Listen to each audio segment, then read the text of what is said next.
My heart shattered when I discovered that the man I had married was a cheater. Jim and I had been together for 8 years before we finally tied the knot. We were the classic high school sweethearts who everyone thought had made it to the finish line. But our story didn't end with a happily ever after. One day, out of nowhere, I found out that Jim was cheating.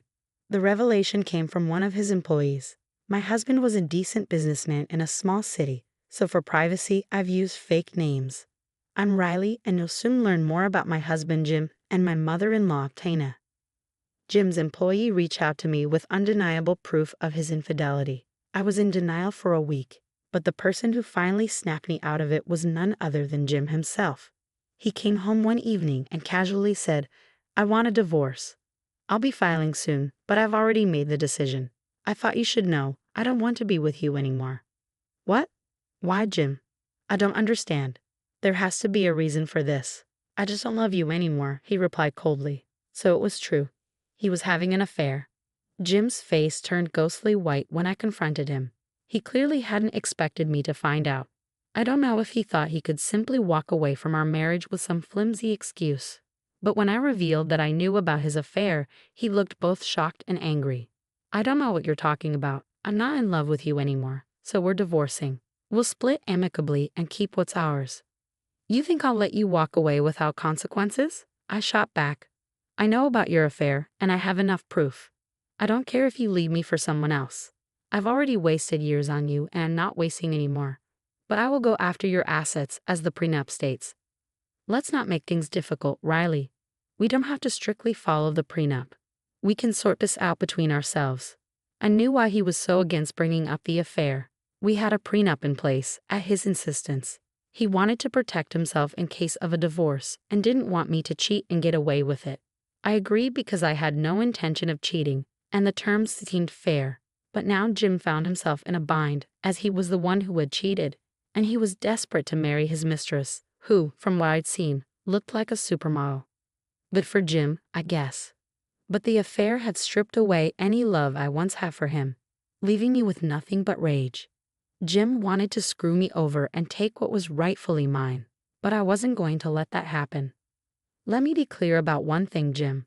I'm going to get what's rightfully mine. I know you don't want to talk about your affair because of the prenup, but unfortunately for you, I already have a mountain of evidence against you. Damn you, Riley, why can't you just leave me alone? Let's split amicably. You were the one who insisted on the prenup, Jim. You can't fault me for trying to uphold it. And why would I let go of the opportunity to take your money? Say what you will, but I will uphold the prenup and bring up your affair. This won't end well for you, Riley. Let me be clear about that. I'll find a way to make things even. I won't let you take my money." Jim's threat hung in the air long after he left the house. I broke down in tears once he was gone, presumably off to be with his mistress. I cried from a mix of anger and heartbreak. How had I chosen such a wrong man? I had wasted years of my life loving the wrong person, but I wasn't going to let him do whatever he wanted. I needed to take matters into my own hands. So I called Tina, my mother-in-law, one of the closest people in my life.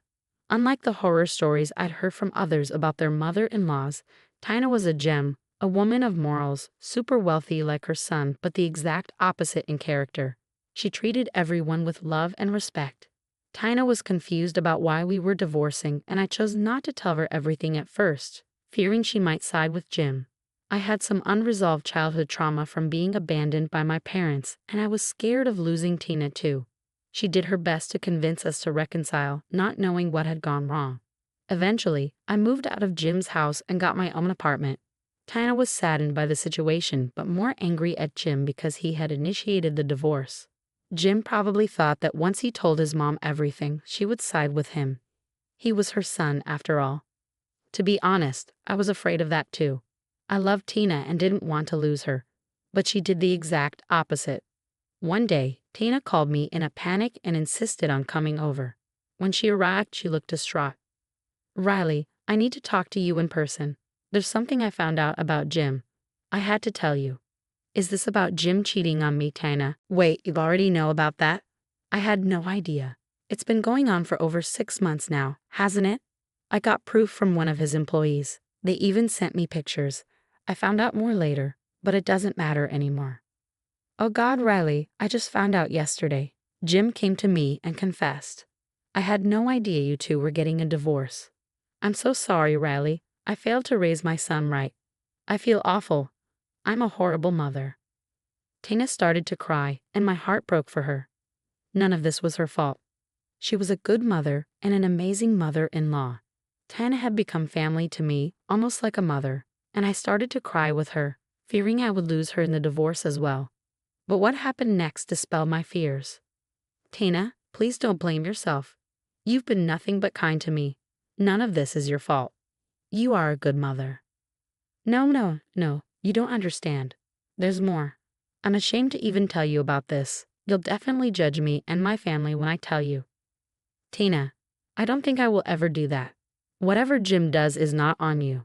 If there's anything more you want to share, you can tell me. Riley, my son has gone crazy. He's made a plan to trap you and get you arrested. What the hell? I couldn't believe what I was hearing. Jim was trying to get me arrested by setting me up. This was like something out of a horror movie. Had I failed to see the real Jim when I fell in love with him? Had I messed up that badly? Tina continued, Jim is planning to hide some of his cash in your new place and then call the cops on you.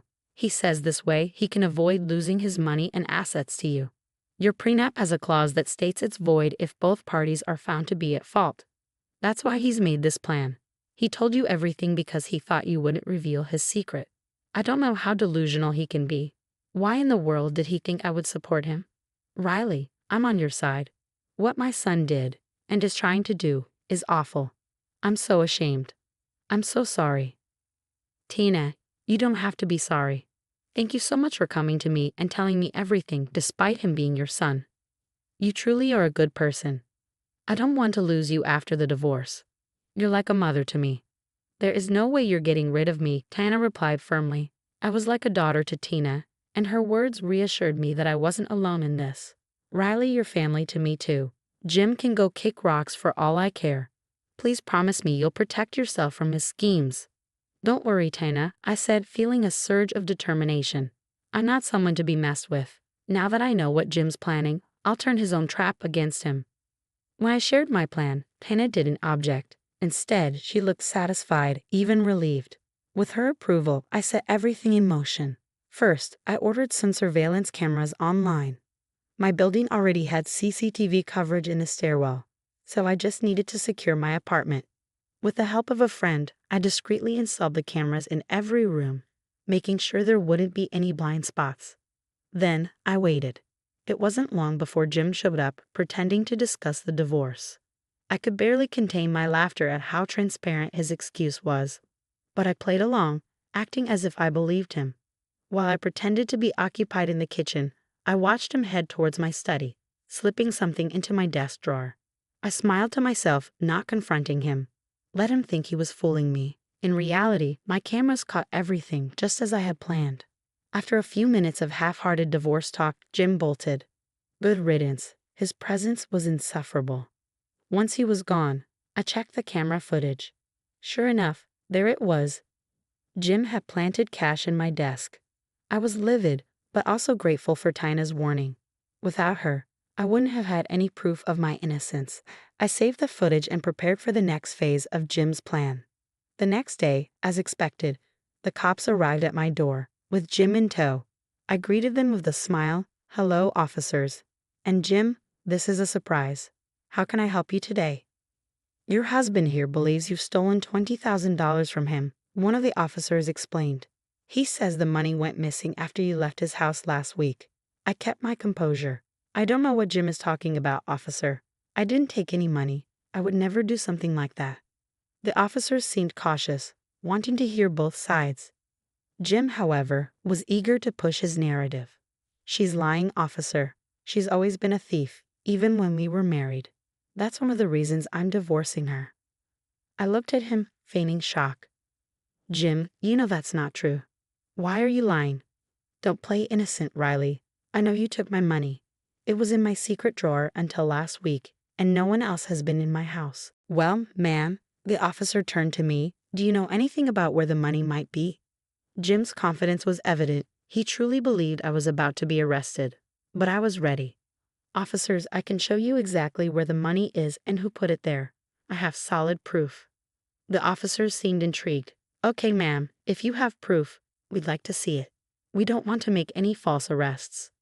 Jim, growing more desperate, interjected. She's lying, officers. She's just trying to wriggle out of this.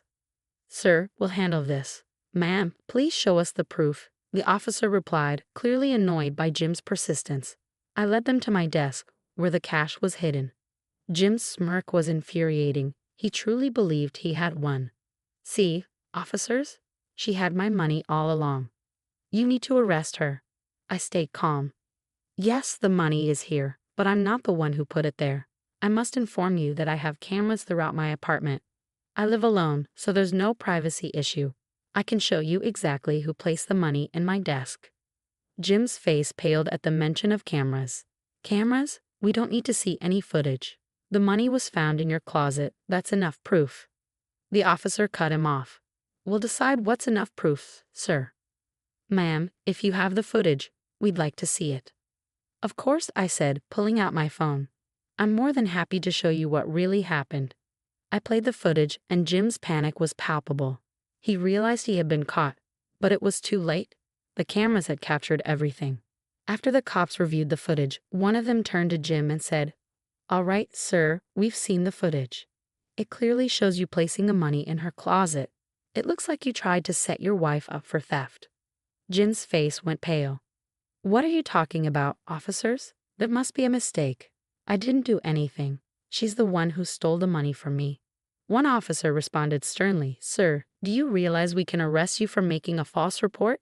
Your wife can also file a police report for harassment and defamation. Jim's confidence crumbled as fear replaced his smug expression. He started rambling, trying to explain away the footage, his hands shaking as he stumbled over his words. But the cops weren't buying it. After listening to Jim's excuses, the officer turned to me and asked, Ma'am, do you want to press charges against your husband? I could see the fear in Jim's eyes. He realized how badly he had messed up. Desperate, he turned to me, pleading, Riley, we don't have to do this. We can handle this between ourselves. There's no reason to get the cops involved. Why not, Jim? I replied calmly. You were the one who involved the cops in the first place, with no real reason. I have every right to get you arrested. You tried to destroy my reputation by framing me. Jim looked desperate. It was a dumb mistake, Riley. I swear, I didn't mean to get you in serious trouble. I just wanted to get even in the divorce, so you wouldn't keep the prenup. I stared at him, my voice cold. I know, Jim, I can't believe you would stoop so low. I hope your new girl is worth it, because, dear husband, you're getting arrested. Jim's face drained of color. He stammered. Turning to the officers, I said, Yes, I'd like to press charges against my husband. The officers nodded in approval, immediately handcuffing Jim. He began to cry, pleading for mercy. It was pathetic and disgusting, but any sympathy I might have had for him was long gone. His tears and apologies meant nothing to me now. The cops led him away, and I sighed with relief. After Jim was taken away, I called Tina and told her everything that happened. She wasn't surprised, but I felt I needed to warn her about the potential fallout. Tina, he'll get bail soon, and he might turn to you when he's out. There's a chance he'll suspect you had a hand in this. I'm prepared for that, she replied confidently. If he dares to come to my house, I'll tell him exactly what I think, and I'll let him know I was the one who informed you of his plan. Are you sure, Tina? Jim will be furious. He might cut you off completely. But for me, she said, without hesitation. I don't want any connection with him. I'm done with Jim. If he gets mad at me for doing the right thing, that's his problem. Besides, I'm rethinking a few things, like my will. What are you planning to do? I asked, concerned. I'm going to disinherit him, Tina declared. I don't want a homewrecker getting his hands on my money, and I can't forgive my son for trying to ruin your life. I'm done with him. I couldn't hold back the tears after hearing Tina's words. Knowing someone in this world was willing to stand up for me meant everything. Tina comforted me and even promised to take me on a trip once the divorce was finalized. As for Jim's arrest, not much came of it legally. I didn't sue him. Instead, I used the threat of charges to push the divorce through quickly. Because of his arrest and infidelity, The prenup was upheld, and I ended up with over 70% of our assets. Jim lost a significant amount of money and had to cover my legal fees as well. By the end of it, he was left traumatized by his own schemes. Jim's affair partner, the woman he thought loved him, left him after realizing he had lost money to me. Their relationship quickly soured, adding a bitter end to Jim's failed plans. Tina and Jim are no longer on speaking terms. At family events, they don't acknowledge each other. After news of the divorce, the affair, and his arrest spread, Jim lost the respect of many family members who found his behavior unforgivable. He's now estranged from several relatives. Tina and Jim had one final argument where she told him she was disowning him. Jim was devastated. He lost his mother, his wife, and his mistress in just a few months. Now he's all alone, trying to rebuild his savings and reputation. As for me, I'm in the best stage of my life. The divorce made me wealthier, and as promised, Tina and I took a trip to Hawaii. It was a wonderful time to bond and relax. It's been a year since the divorce, and we're planning another trip to Spain next month. I haven't started dating again, as I'm focusing on my mental health with the help of a therapist. Life is good, and I'm taking the time to heal, relax, and learn to be on my own again.